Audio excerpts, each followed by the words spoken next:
Peter Obi of Labour Party strongly criticizes the newly elected President of Nigeria, Bola Tinubu's government and his subsidy removal. He said the president made the announcement on subsidy removal without putting measures in place to mitigate the hardship that follows suit. Peter Obi, who is the Labour Party's presidential candidate, likened the act of the President Bola Tinubu, as an act of putting the cart before the horse. He made this statement during a chat with the media after the Presidential Election Tribunal in Abuja.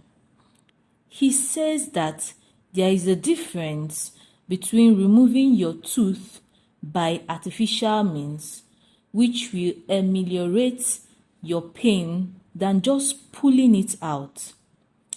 I believe if fuel subsidy should be removed, it should be removed with conditions, and that condition must be applied, he said.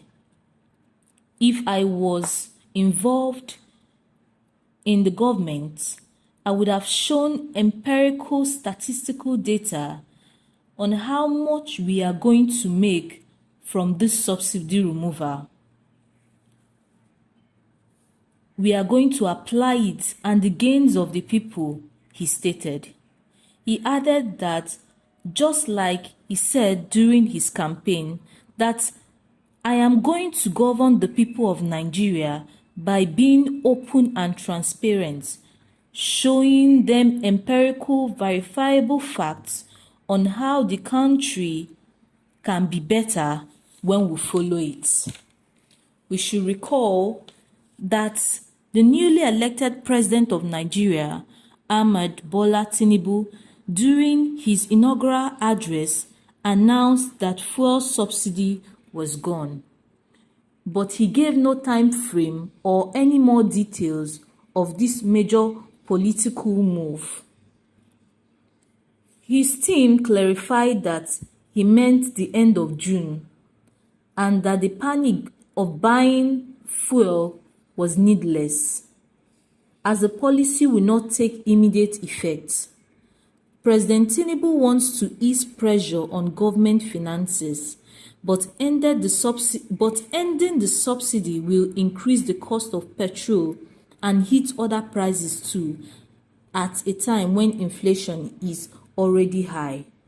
In response to his comments, many filling stations hiked the petrol price, while others stopped selling altogether. Nigerian state-owned oil company, the sole importer of petroleum products, assured the public that it had enough supplies, but this did not prevent the panic buying, with most people fearing a drastic rise in the price of petrol, which should be sold at the regulated price of 185 naira per litre. Some people have posted videos online of filling stations already increasing prices, in some cases by more than 200%. Some drivers of private buses, which many Nigerians rely on to get around, have also been unable to fuel up their vehicles. This has left people stranded at major bus stations in the capital and the country's biggest city, Lagos. Despite its oil wealth, Nigeria is unable to refine enough crude to meet local demands, so it imports petrol products which are then sold at government set prices. But the subsidy is a huge drain on public finances. Last year, it gulped 4.3 trillion naira, which is 9.3 billion US dollars and 7.5 billion euros. And for the first half of this year, 3.36 trillion naira was budgeted for it. On Monday, Mr. TINUBU said it could no longer be justified, that the funds would instead be spent on public infrastructures and to improve the lives of people. But the subsidy has long been seen by many Nigerians as one of the few perks they receive from the state.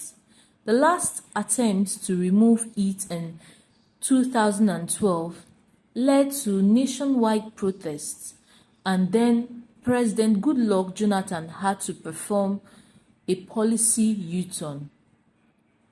So far, a powerful association of those who sell petroleum products has come out to say it does not support President Tinubu's plan. It said the new government should begin a dialogue before taking the decision. The spokesman of the Independent Petroleum Marketers Association of Nigeria, Ukadike Chinedu, is quoted by Nigerians Punch newspaper as saying that the move will cause galloping inflation and inflict more hardship on the masses.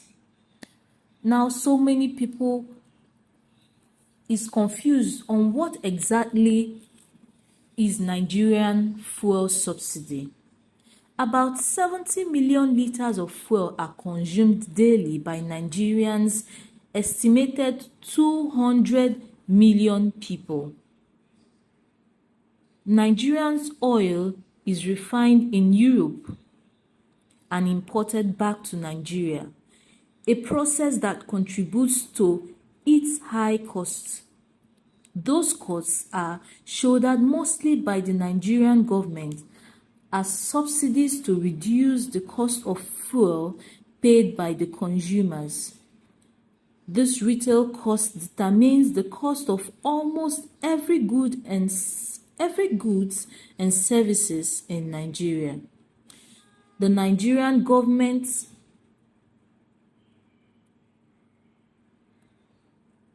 about 70 million liters of fuel are consumed daily by the Nigerian estimated million people. The Olusegun Obasanjo's military regime formalized the subsidy in 1977 when it promulgated the Price Control Act, which regulated prices of items including fuel. Subsequent administrations attempted to remove the subsidy but failed to do so because it is widely popular among citizens, many of whom considered it their major or only benefit from the federal government. It gradually became a heavy burden to the government as the cost of maintaining the subsidy increased over the years. Subsidy became a buzzword in January 2012 when the then President Goodluck Jonathan announced the subsidy removal. Fuel prices increased from 65 naira to 140 naira per litre. The removal sparked widespread protest for 2 weeks, organized by labor unions, civil societies, and opposition party leaders, including TINUBU. The protests brought the country to a standstill, forcing the government to lower the price to 90 naira per litre and reintroduce the subsidy. Subsidy payments have always been thwarted by issues of corruption and a lack of fiscal transparency.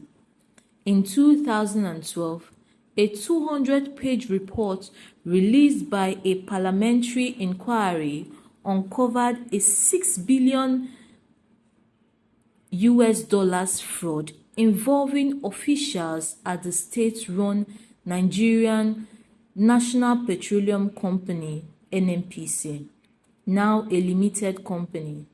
Since then, governors and members of parliament have routinely called for an investigation into NNPC and a review of subsidy payments to oil marketers. In 2015, A former president, Muhammadu Buhari, referred to the subsidy as fraud and non-existent, even though his administration retained it, spending 117 trillion naira between 2016 and 2023. Ahead of the 2023 February election, all three major presidential candidates promised to remove the subsidy and introduce oil sector reforms in their manifesto, signifying a consensus among the political class to do away with the assistance. Experts agree that in line of the Nigerians' economic reality, the subsidy has become a huge financial burden. There is no doubt that fuel subsidy has adversely impacted Nigerians' finances, and keeping the same would have been fiscally irresponsible. Ayodele Oni, energy partner at Lagos-based Bloomfield Law Practice, told Al Jazeera, the Buhari's administration left a 77 trillion naira debt to local and foreign creditors. Already 96% of the government's revenue is being used to service debts, and there are fears that the government's cash could worsen if the subsidy payments continues. Since the depletion of state coffers, the subsidy payments under the past administration was serviced via debts, according to the former finance minister. Following TINUBU's announcement, NNPC Limited said it would welcome the removal of subsidy. Its boss added that the government owes the company 2.8 trillion naira for the petroleum subsidy.